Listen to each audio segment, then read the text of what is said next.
And we are live. Welcome back with Murphy Mac to another episode of the Fitness Beginner Podcast, where we help you get started on your fitness journey. What is up, folks?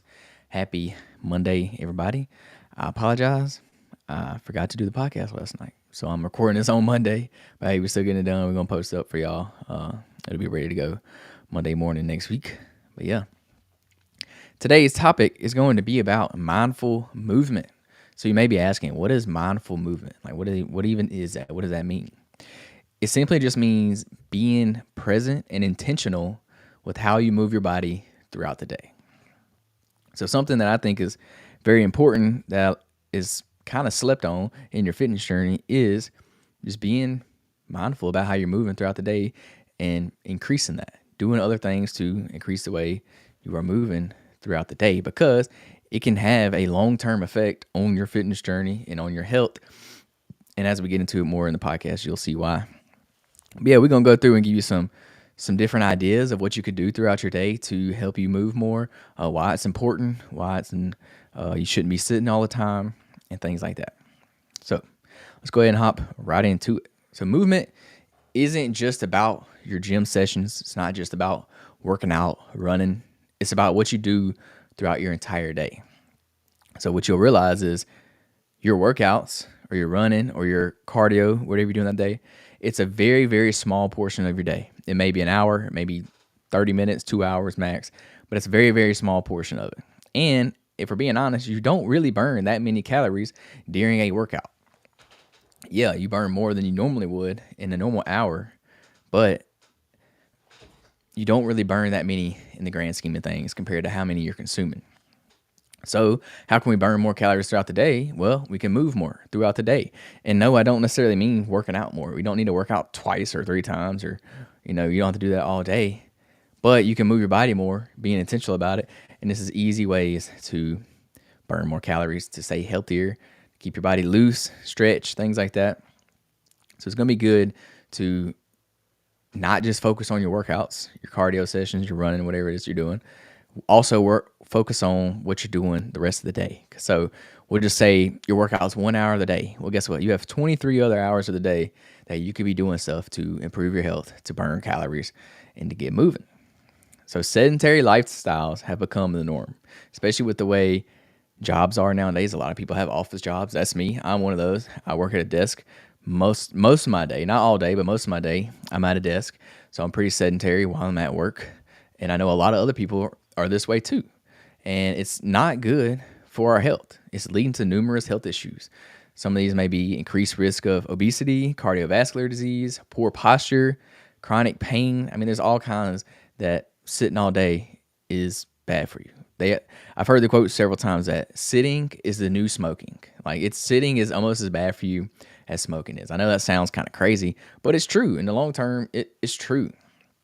I mean, excessive sitting is linked to metabolic issues. It's linked to reduced blood flow, higher risk of early mortality. It has a negative impact on your mental health due to inactivity. And it's just not good for us to do long term. Yeah, you can sit for short periods of time, no problem. But if you're sitting 8 hours, 10 hours, 12 hours a day, that's not good for you. It's going to take a toll on you over time. No, you won't see any effect from it in a short period of time, a day, a week, a month. You probably won't see it. But over years of doing this, it's going to have an effect on your health. But there's good news. There's ways to combat this. There's ways to overcome this. And that's what we're going to get into more into the podcast today. So some benefits of moving more intentionally are it enhances your mental clarity, it reduces stress, improves your posture. That's a big one. I have problems with this one a lot because my hips get really tight. When I sit down, my hips are shortened. The length of my hips are shortened, so I get tight, and I have really tight hips because of that, because I sit a lot. And I know that's a problem that I have, so that's something that I work on, and I stretch them out a lot. But yeah, it can reduce aches from prolonged sitting, boost metabolism, improves cardiovascular health, encourages better mobility, encourages better flexibility over time. Because when you sit down, you're not using your muscles. Those muscles tend to shorten, which means they get less flexible, and you're not stretching them out over time. So then you lose that flexibility. You lose that range of motion that you used to have. So sitting can literally make you less flexible. It can increase your energy levels and overall well-being. So That's why you need to move more intentionally throughout the day. So some practical ways to incorporate more movement throughout your day is take a 5 to 10 minute walk every hour or so. Hey, every hour, set you a little alarm clock on your phone or on your watch or something. Hey, go if you're in an office, walk around the office for a second. Go talk to somebody and then go back to your office after, or go out to the parking lot, walk to your vehicle and back, or do something. You can use one of those standing desks that they have nowadays. That way you can switch between sitting and standing. So this is actually something that I do. I actually have one of these desk riser things, and I try to stand as much as possible. Yeah, I do sit. I normally go back and forth from sitting to standing. I try to do that pretty often throughout the day. But yeah, the more you can stand, the better. So I highly recommend getting one of these, the sit stand desk things, because it can help you a lot with sitting. You burn more calories standing. That's also another good thing. But it keeps you stretched out. You're not sitting all day. You don't have bad posture when you're standing. You're standing upright. Get your shoulders back, things like that. So it's a lot better to stand more than it is sitting. And also, I've learned that if I'm standing, I tend to fidget a little bit more. So I'll tend to move around. I'll move my hands more. When you're sitting, you don't really move a lot. And I know you don't really think that burns a lot of calories, but over a whole entire day and over a whole entire week, those calories can add up, which will help you in the long run. No, I'm not saying this is a sustainable, it is sustainable. This is not a way for you to try to lose weight. This is just a side effect of doing that, and it could be good for you. Another thing you can do is just stretch or do light mobility exercises at your desk. So I do this too. I tend to stretch a little bit while I'm standing there, do different things to loosen up, not stay so tight, especially after I've been sitting for a while. I will stand up, do some light mobility stuff. Not no serious all out stretching. I'm not on the ground stretching and stuff. I'm just standing up, loosen. There's all kinds of little things you can do standing up to kind of stretch out and stay loose throughout the day. So that's something you can do while you're at work, if you work a desk job or something. And then at home, you can incorporate some household chores like cleaning or gardening, whatever you like to do at the house. Picking up after your kids, I know how that goes. So that's ways you can just incorporate some movement without really thinking about it. You could do a quick yoga session, light stretching session. And then another quick little hack is you can park further from your destination to add some extra steps. So if you're going to the grocery store, park at the back of the parking lot. If at home, you may park on the street or something. I don't know. Wherever you're going, if you're at work, you can even park further away. That way you get a little bit extra steps. I know it ain't going to be a lot, and it's not going to make a difference in that one day, but over time, it can really make a difference if you add it all up.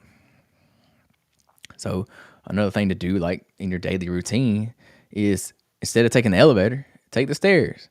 Now, within reason, if you're going up 100 flights of stairs, yeah, you probably want to take the elevator. But if you're only going up 1, 2, 3, 4 flights of stairs, if you're only going up that many floors, you could take the stairs pretty easy. It's not going to make or break you, but that little bit of stairs you're doing, it can help a lot with how many steps you're taking throughout the day, how much calories you're burning, how am I trying to say this? How much movement you're getting in throughout the day.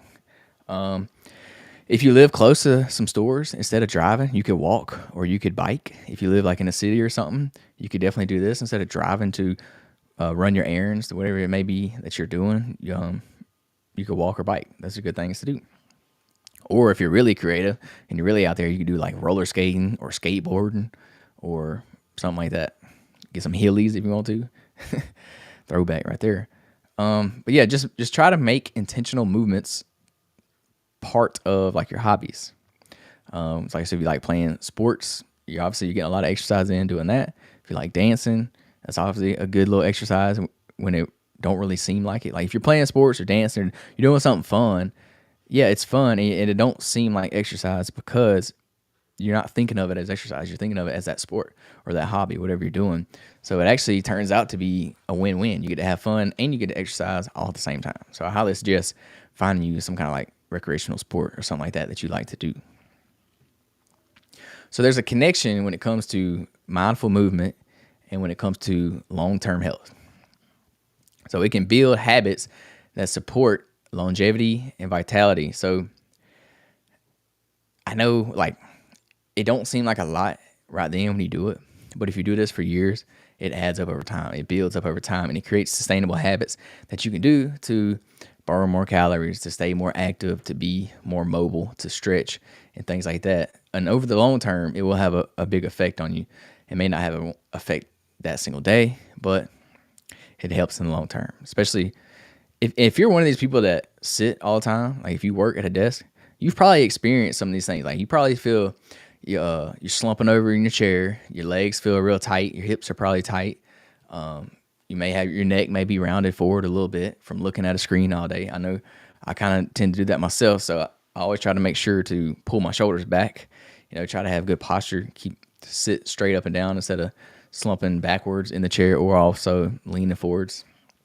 Another quick little hack you can do is pick your monitor up. So instead of looking down at your monitor or looking up at your monitor, you want to be looking like straight at your monitor. So lift your monitors up a little bit. You can even put it up on like a stand or something if you need to. And that's another way that'll help your neck so you don't have to be looking down all the time. You can keep your neck in a more neutral position if you have your monitor up some. So that's going to be good for you as well too. But yeah, if you're connecting with your mindful movement, it's going to help prevent chronic illness like diabetes, heart disease, arthritis. If you're having the right posture, obviously, it's going to help with arthritis and things like that. It's going to strengthen your mental resilience through consistent activity. So it's not about what you do, but it's about how you do it. So the way you do one thing is the way you do everything. So if you're working on your health, if you're working out and things like that, then you're going to want to be more active throughout the rest of the day. And I think it all kind of plays hand in hand, and it's going to have an effect on each other. So how do you start your mindful movement practice? First off, just be aware. Like, be aware of how long you're sitting during the day.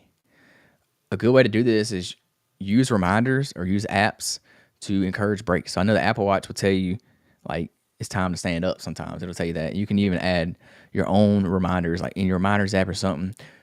Set a timer to go off every hour or 2 hours or something like that. That way it reminds you, hey, I need to stand up. I need to move around. I need to go for a quick little walk, or stretch, do something. Like, just be aware, set reminders. And this is an easy way to kind of remember that you need. Because I know a lot of times you get in the zone. Like, when you're at work, you get in the zone, you be working on something, and before you know it, a couple of hours went by and you don't even realize it. You've just been sitting there the whole time. So a good way to break this up into little chunks is you can add a little reminder in there, a little timer, alarm clock, something to go off. And that way you can get up, stretch, move around, walk around a little bit. And that's a good way to kind of stay active throughout the day. And at the same time, you're burning calories while you're doing all this. So it all goes hand in hand. So set small, achievable movement goals throughout the day. So the one that I do the most, that I think most people should do, is just have a step goal for the day. So my step goal is 10,000 steps. I know that's kind of a lot. So if you're kind of new to this or you're just starting out, I wouldn't start with 10,000. It's probably going to be a lot for you, but I would definitely try to work yourself up to 10,000. Like, that should be your goal, is to get to 10,000. So what I would suggest is get an average of how many steps you're taking on an everyday basis. So if you already wear like some kind of smartwatch, Apple Watch or Fitbit or Whoop, whatever you wear, if you already wear one, it's going to tell you how many steps you've been taking. Go back in your app, look at how many you take on average, like your weekly or monthly average. And then I would try to increase that by like 2,000 steps. And then once you do that for a while, say your average was 5,000 steps a day.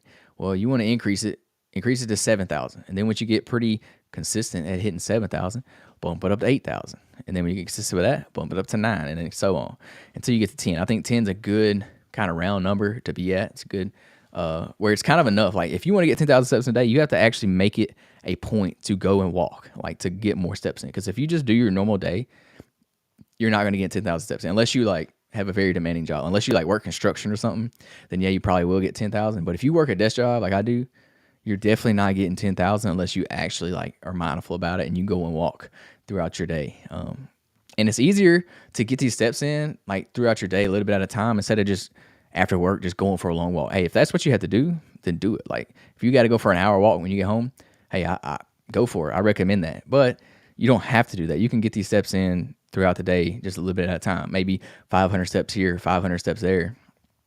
It don't have to be all at once. It don't have to be all or nothing. You can just get them throughout the day. And that's the best way to do it, in my opinion. Another way I do this is when I'm at the gym, in between sets, I'll walk around. I'll walk around the gym when I'm trying to get my breath, like in between each set.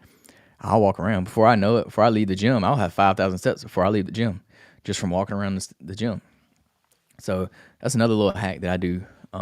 So whatever kind of workout session you're doing, or if you have a meeting or something every day, after your meeting, hey, walk around a little bit. After your meeting, use that as a time to get some more steps in. And focus on quality over quantity. Even simple stretches or walking with intention makes a difference. So don't just be doing stuff just to mark the box off, check it off. Do it for a reason. Like if your hips are tight, then focus on stretching your hips. Don't just be like, don't just do something random. Do something that you need to work on specifically, and just make sure you do it with intention. Like, it's called mindful movement for a reason. You're being specific about it. You're doing it on purpose. You're not just doing whatever. So in conclusion, the most important part of like overall health in your fitness journey is going to come in those 23 other hours of the day. Then like that's more important than that 1 hour that you're working out, in my opinion. Because if you worked out hard for 1 hour, but then you just didn't do nothing the rest of the day, you didn't eat right, you ate junk food, sat around, did nothing, well, then that workout was kind of pointless. It really, it's not pointless at the end of the day, but it kind of was. You kind of counterbalancing that hour workout you had with having a junk rest of the day. So those 23 hours are really a lot more important, in my opinion, than that 1 hour that you worked out. Yes, I'm not saying to not work out. You do need to be working out, but what you do in those other 23 hours are going to make or break you. So make sure you're having intention about it, being mindful about it. So I encourage you, start doing something. Like, start building consistency and do easy things like going for a walk, stretching, standing up at your desk instead of sitting down, parking further away. Just start with these small things and just build consistency over time. And before you know it, you're going to be moving a lot more intentional than you were before. I know a lot of times we can get caught up just sitting at the desk all the time, because I do the same thing and I'm bad about it. And every time I think about it, I get up and I go walk around. So I actually have a little meeting on my schedule, like a little reminder on my work calendar to get up and go walk around the site. Because I work on a construction site. So I'll get up and walk around the site, and that way I can get a lot of steps in and I can see what's going on at work. So it's kind of a win-win situation for me. I kind of knocking out two birds with one stone. So yeah, every step, every stretch, every movement is a step closer to a healthier you. So do it with intention, do it with purpose. So yeah, thank y'all for tuning in. That's all I got for y'all for mindful movement. I know it's not a very big topic, and it's not nothing like sexy or anything, but it can go a long way. Just being more active throughout your day can go a long way. You've probably heard of the term NEAT. So NEAT is non-exercise activity thermogenesis. So this is like the calories that you burn when you're not exercising. So think of that throughout like the 23 other hours of your day. You want to be getting as much NEAT in as possible. And I know that's kind of controversy, because NEAT is technically when you're not trying to exercise. So like going and purposefully getting more steps in, going for a walk, that wouldn't really be considered NEAT. But just doing little things throughout the day will increase those numbers. So it's kind of, you can consider it NEAT if you want to or not. It really don't matter. But yeah, technically it's when you're not exercising. That's NEAT. But that's what we want to try to increase those numbers, that the calories and stuff that we're burning, how much we're moving when we're not exercising. So think of it however you want to. But yeah, we just want to be moving more. We're not at the gym. We're not working out. Stretch, walk, stand up, sit down, whatever it is.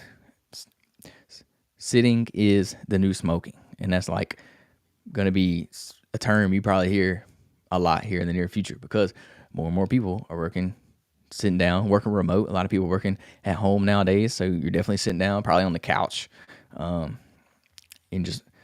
that's just a way of the times where there's not as many people working out in the field as it used to be. So yeah, thank y'all for tuning in. I appreciate y'all tuning into the podcast. Y'all tune in next week for another episode of the Fitness Beginner Podcast. Hope y'all have a great day. Peace, love, protein. We out.